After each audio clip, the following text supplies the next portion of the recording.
Pigsty by Teague.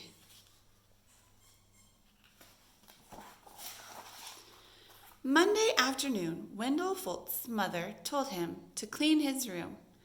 "It's turning into a pigsty," she said. Wendell went upstairs. Much to his surprise, a large pig was sitting on his bed. Look at his room.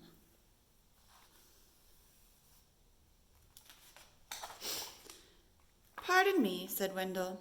He shoved some toys into his closet. But the pig didn't seem to mind the mess, and Wendell found that he didn't mind the pig either. He decided to take a break. When Wendell's mother came to look at his room, the pig was hiding, but the mess was still there. She threw up her hands. "Okay, Wendell," she said, "if you want to live in a pigsty, that's up to you." Can you find the pig? Do you see him? Wendell could hardly believe his luck. Now I can live however I want. He didn't even worry when he came home on Tuesday and found a second pig in his room. The mess had grown a bit worse, but he was able to jam most of it under his bed. "Pigs are all right," he said, "as long as it's only one or two." In fact, they had a wonderful time.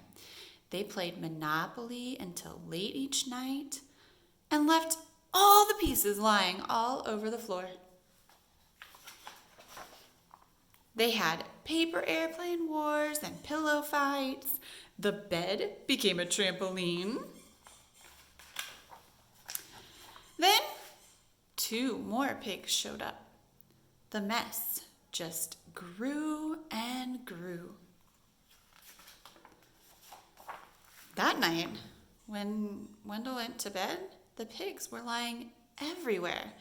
They rolled up in his blankets and hogged his pillows too. I think he's starting to change his mind. Wendell told himself he didn't mind, but then he found hoof prints all over his comic books.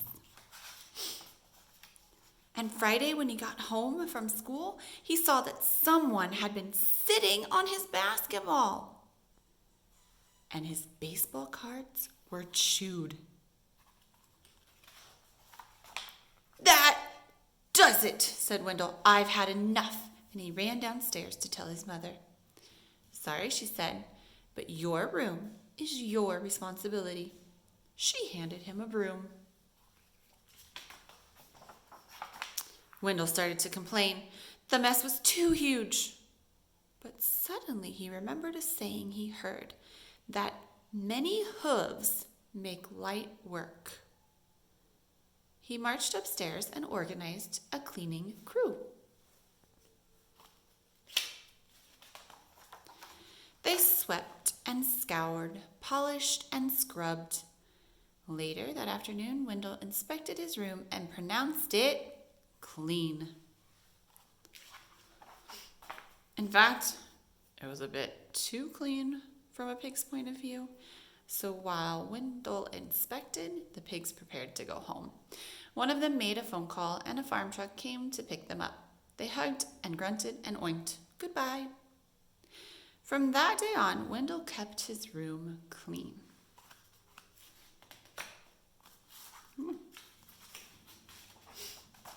Except for those nights when his friends came by to play Monopoly.